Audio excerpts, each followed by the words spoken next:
Thank you to Ford Foundation, Templars Law Firm, Open Society Foundations, and African Women on Board for making this edition of the podcast possible. These conversations are meant to amplify thought leadership emerging on the continent on topics and themes including women's leadership, security, creative and tech power, climate change, trade, youth participation, and so much more. We believe that these modern perspectives will bring about real change on the continent and help us communicate Africa more accurately on the world stage.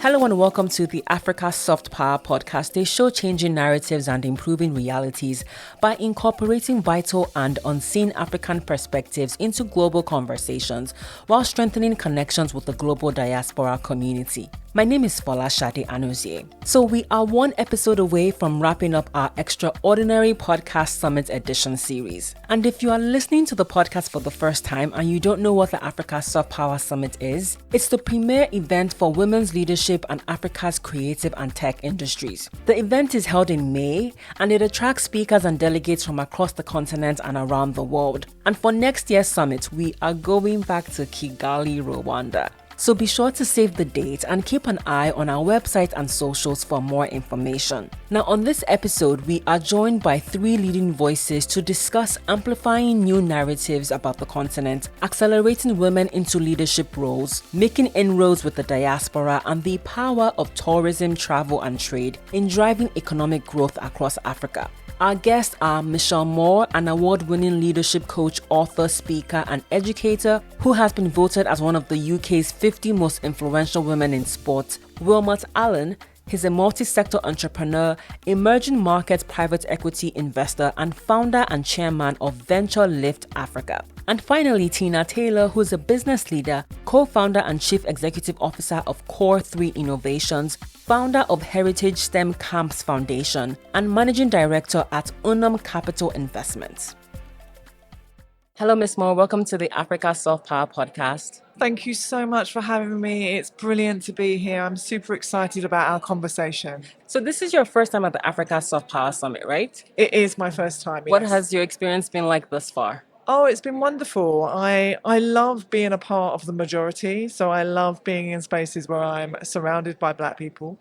And the kind of energy that we create around the issues that we're talking about, pushing forward, gender equity, really trying to narrate a new story around how we can retell the African experience, retell and, reimagine different possibilities for a new narrative that captures a space where environments and cultures can be inclusive of all women and Black women in the sense that they are unable to fulfill and reach for their potential. So anything that kind of creates that sense of collective thought leadership where we come together and explore those complexities, the tensions, the opportunities, and the threats is I think really positive, and I'm glad to be part of these kinds of conversations and are part of a special energy in the room which is about creating momentum for change. Yeah, we're glad to have you here. Thank you. And you. You moderated the panel Revolutionizing Systems, Women's Leadership as the Catalyst for Change. Was there anything that one of the panelists said during the conversation that stood out to you? Well, I think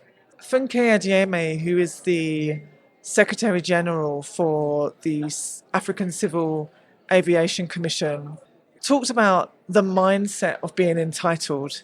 She talked about taking up space, and then that was powerfully backed up and supported by Ambassador Amina Mohammed, who's the former Minister for Sport and Foreign Affairs and Education. And she talked about how we create policy and how we create that momentum for change by doing just that, by having the mindset that is, I'm going to take up space and I'm going to confidently use my voice in those spaces where I am the only one. And, you have to be over-prepared. And I had to come back at that and say, there's such an injustice for us as women to have to over-deliver and over-perform, and why should we? But I know it's because of the environment that creates that situation. So there was something about that, but there was some beautiful chemistry actually from the fact that Claire Akamanzi and the ambassador Amina were kind of in a mentoring relationship. So it was just beautiful to see that chemistry and how the ambassador had inspired Claire in her political career. And then Chike, who was from the African law firm Templars, was talking about how they really redefined the way in which they recruited women because they understood what a business imperative it was. So there were so many amazing gems in it. I can't pick one out just on its own, but it was a very honest and thoughtful conversation. That's great. And speaking of redefining, you wrote a book 2 years ago about race, leadership, and how to redefine success. I want to know, why is it important for people, particularly Black women and African women, to redefine their concepts or ideas of what success is or should be for them? I think it's because the system that we're in of patriarchy, of misogyny, of sexism, of racism, and the way in which they collide, of the different intersections of our identity, means that we are facing the challenges that come because of that, and that we are in positions where we might be the only one, where it's called the first of difference. And in those situations, we might climb that success ladder and go for that big role and not get it. And we could be the most qualified, the best person, it makes sense. Funky talked about she was in a very similar position, the optics of something, and actually it doesn't happen. And so in order to really flip the power dynamic on its head, I talk about, despite those injustices, how can we redefine success so that the version of success is most relevant to us, that we get to define what that looks like. That actually the life that I lead and the work that I do is determined by my own self-efficacy. I have a background working in local government, in education, across sport at a national level, board level. But I do the work that makes the most sense to me, that actually I've figured out where I have the biggest impact. And that is coaching Black and brown women who work in big organisations to support their leadership growth, to write my work in articles and to write books. And it's according to what my levels of success look like. And somebody else might think, oh, you know, Michelle, and I've been offered those kinds of roles. I would have thought that at this point in your career, or before actually, 10 years ago, would be a CEO, or you'd be the managing director. And I said, that's somebody else's version of success. It's not mine. I've defined what mine is. And I think in my career as a Black woman who happens to be of lighter skin privilege, that has afforded me different opportunities. But it's also afforded me those same life-limiting challenges and opportunities that go with being Black and mixed in the world. And so from that context, I'm very aware of being paid less, of being afforded less opportunity, of being stereotyped, of the tropes of being angry and aggressive and too much, or just too much, Michelle. And, you know, I'm 6'2", I also take up space. So I've been kind of called too much for just standing too close to somebody. Which you should take up space. Exactly. And so this book is a pushback on that. This book is to say, well, actually, this is my truth, and this is how I'm articulating that. And it's very different to everybody else's in the room. And I stand in that power. And that gives me an unshakable confidence, actually, because I'm very rooted and connected to my identity as a Black woman. Yeah. And so therefore, I get to decide what my fate looks like. And because I've done lots of coaching and mentoring, I found that it was supportive of people, and also sponsorship and connecting women with different opportunities and men and different people, and building that collegiality and building collaboration and building influence. And so I got to share those messages when an agent came to find me and said, Michelle, we'd love you to write a book. And I was like, really? I'm really busy. I'm an entrepreneur. And they were like, we think you've got a lot of stories in you. And so I love to tell stories. Yeah. And I tell stories that are about the hard things, that actually the book's called Real Wins, but it's not about the wins that I had on the track. I'm a former athlete. It's actually about what I learned from losing. It's about how I learned to get back up, even though there was a defining failure in my career, in my leadership career, even though I lost the race. The real win comes from the lesson that I learned was enabled me to transform my future. And so those lessons are how I believe have helped all of the hundreds of people if not thousands, that I've coached and mentored and supported. And that's what my book's about. It's about redefining that success on your own terms. And I got to interview some incredible high-profile famous athletes and business leaders and put their thoughts in the book as well. Yeah. And as we bring the interview to a close, what song or album did you listen to the most this year? I mean, we're still like in May, but what song or album have you been listening to? You know, it's a really interesting question because I kind of go in and out of all kinds of different music. But I love the Sounds of Blackness, Keep Your Head to the Sky. And it's a gospel song and it just raises the roof. And it's like, literally, when things feel tough, keep your head to the sky and rejoice in the collective of our identity, of our blackness, of the beauty of being connected to Africa and what that does for you. So that song always lifts me up. And there's another song called by Anthony Hamilton and Jill Scott called I'm So In Love With You. Yes. And I love it, love it, love it. Thank you so much, Ms. Mo. Thank you. It's been lovely talking to you. Likewise. Thank you. Hello, Mr. Wilmot. Welcome to the Africa Soft Power podcast. Thank you very much. Great to be with you. How are you doing? I'm doing well. I'm blessed. I'm grateful. Did you speak today or yesterday? I spoke today. Today? You just got done? I just got done. What was your experience like? Because this is your first time at the summit, right? This is First time at the summit, not my first time in Kigali. Okay. But it was a delightful experience. We were part of a panel on tourism, travel, and trade. So great moderation, great panelists. The conversation focused on how do we improve intra-Africa travel? How do we make it easier for folks to travel with access to visas, particularly for African citizens? How also do we connect better the diaspora and the whole commerce of trade, but also tourism in a better way? Yeah. Was there anything that any of your co-panelists shared that you just thought was super insightful? I think everything was insightful. So let me just try to pick a couple of points. Mm-hmm. I think the conversation around doing more of these events, which Michaela left us with at the end, where we have the chance to engage in person through soft capital rather than on Zoom calls or virtually, is really, really important. Yeah. I think another comment was made by one of the panelists. It was a side conversation that we both alluded to on the panel, is connecting soft power to hard power. And for us, that meant having these types of conversations, working with the creative sector through soft power connections, but connecting all of that to commerce in a way that's going to change people's lives for the better and promote shared prosperity. Yeah, most definitely. I want to just speak briefly about the work that you do. Sure. You're the founder and chairman of VentureLift Africa. That's right. Can you speak about that for people who are listening and don't know? So VentureLift Africa operates as a venture studio and an advisory firm. On the venture studio side, what we do is we help great African companies scale, and we help diaspora companies engage Africa, market entry, market expansion, and we do that across a number of sectors.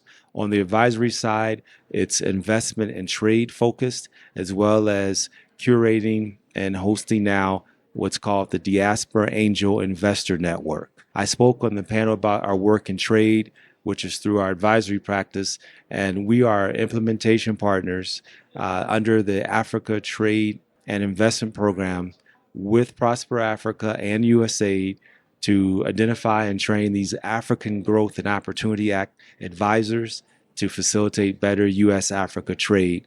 And why that's significant is that it also will support and reinforce intra-Africa trade, which we know is very, very important for the continent today. By the way, happy Africa Day.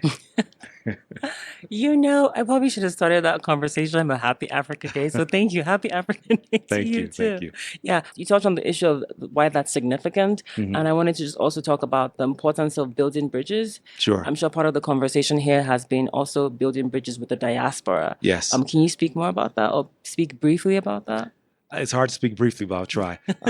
An important economic history lesson is if you look at the contemporary development, places like China, India, Israel, the diaspora all played a very prominent and significant role economically. And in conversations I've had recently and at the CFTA, Continental Free Trade Area Business Forum recently in Cape Town, I think someone throughout the number of $3 trillion market in terms of the economic market for the CFTA region. And just think about this. In America, just the historical diaspora alone has about 3 or 4 trillion in purchasing power. 3 to 4 trillion in purchasing power alone. So if you combine that with all of the ingenuity and the talent of the full diaspora in the U.S. alone, not even including Europe and Brazil and Latin America, et cetera, that's just tremendous value for commerce. That's not including anything social or political, just for trade and investment. And that's what we try to help to become a reality by educating more of the diaspora about Africa, by educating more folks on the continent about these various countries where diaspora live and about the diaspora themselves, and by creating these structured pathways for commerce to happen, whether that's trade or investment. And also, you probably have observed that I do work in the creative sector. My co-founder of the International Writers Lab, Pauline Fisher, is here. She also spoke. She's been a mover and shaker in Hollywood. Yes, she has. She has her own production company now, has partnered with me and the Black House Foundation to launch the International Writers Lab, building a pipeline of writing projects and talent across the continent. And that is going to be something I think that is going to continue to contribute to this expanding the African narrative through the showcasing of authentic African stories told by and written by African writers. Yeah. And I would like to see, more content generally coming from the continent, integrated into commerce, part of an educational and a news platform for the diaspora to engage. Yeah. So I told you I couldn't talk that's I love that, And as we wrap it up, since you said Africa Day, which it is, who's your favorite African artist? I'm in Kenya, so I have to be loyal to my boy, Sauti Sol, man. Gotta show Sauti Sol some love. But obviously there are a lot. I'm a big fan of the genre of Afro beats, Amapiano. So, I think it's taking over the world. So much talent, so much vibe and rhythm. Yeah. And so. It's great. That's a great choice. Now, final words are, what are your parting words for the Africa Soft Power team? Grateful for the opportunity. Congratulations. Onward and upward. Harambe, let's pull together, continue to build together. Thank you so much. Thank you. Hello, Ms. Tina. Welcome to the Africa Soft Power podcast. Hello, thank you. How are you doing? I'm doing fantastic. You just got done with a panel, which is the New Pathways, Travel, Tourism, and Trade in Africa. Yes. And you were the moderator? Yes. Can you talk a bit about, how it was? What was the experience like? Thank you for asking. Actually, when you look at the three, it's a trifecta: travel, tourism, and trade. It's something from the panel. Everyone is, extremely intentional and, quite frankly, say bullish about making sure that there are new pathways and how Africa can trade with each other, eradicating the visa, reducing that visa process. More importantly, connecting the African diaspora.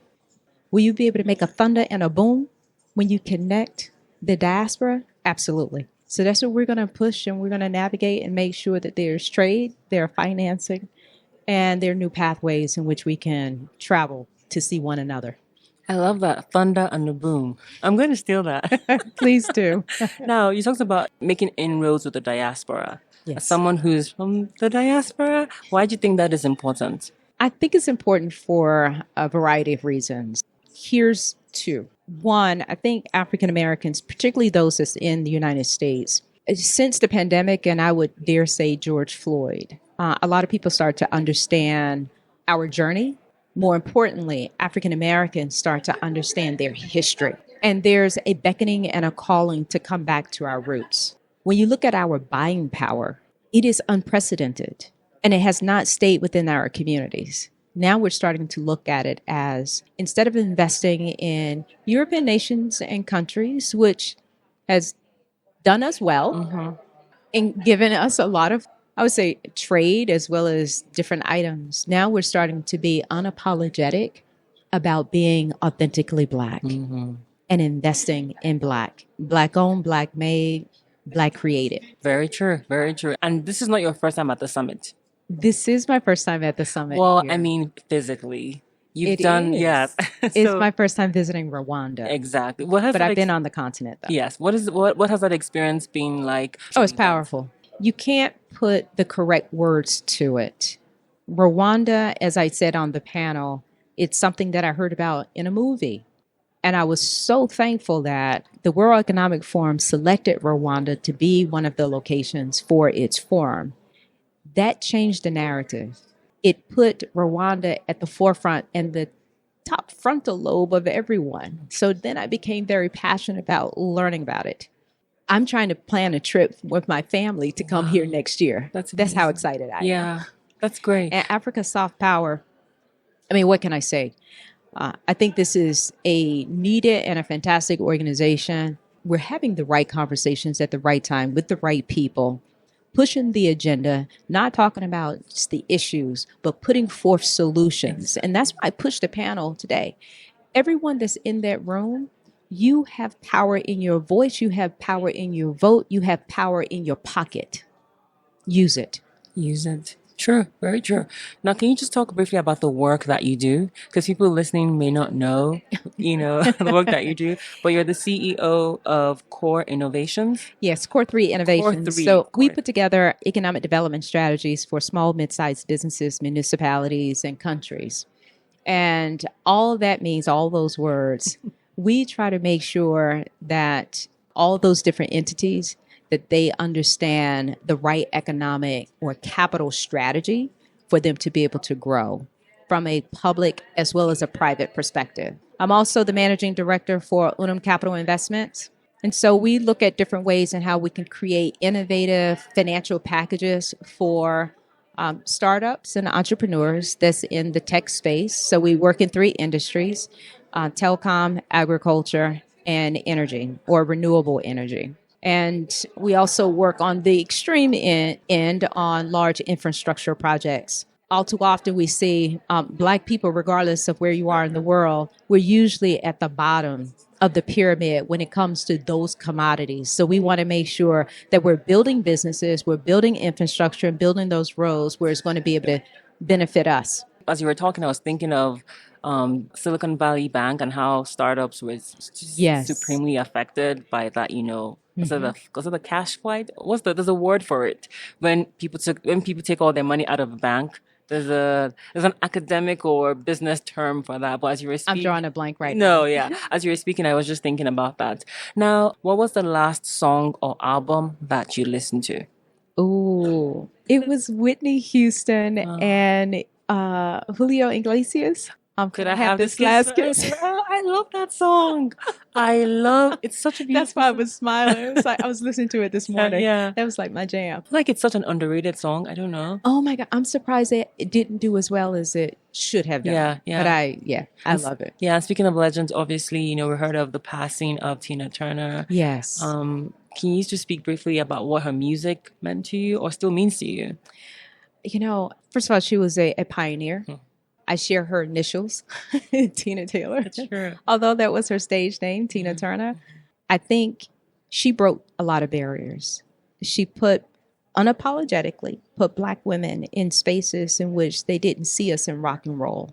At 70 years old, still wearing heels and going out and touring. So talk about perseverance and tenaciousness and just having that vitality and push of what she loved. I think it's a recipe for all of us. Yeah. So she's truly going to be missed. And I think she left a very good formula for many of us to follow. Yeah, most definitely. May her soul rest in peace. And as I wrap it up, what are the final words you have Curly. What are the last words you have for the Africa Soft Power team? Continue to do what you're doing. Be even more bold. Nakuru is not afraid of, I would say, topics or I would say those untraditional elements to push to make sure that Black people show up, but also holding ourselves accountable. So continue to have the conversations, continue to make them broader, make sure they're in other countries. So that might be the only time that people get to see the essence of another country that we need to travel to, trade with, and put our money and support behind. Thank you so much. Thank you. thank you to all our guests on this episode. If you enjoyed this episode, please rate us on your preferred podcast platform. And to learn more about Africa Soft Power, visit africasoftpower.com. Also, check us out on social media to stay up to date on all our programming. We are on Instagram, Twitter, and Facebook at Africa Soft Power. This episode is produced and edited by Folashade Anozie. The show's executive producer is Dr. Nkiru Balon. Music for the show is by Imodu Ayonote. Till next time, thanks so much for listening.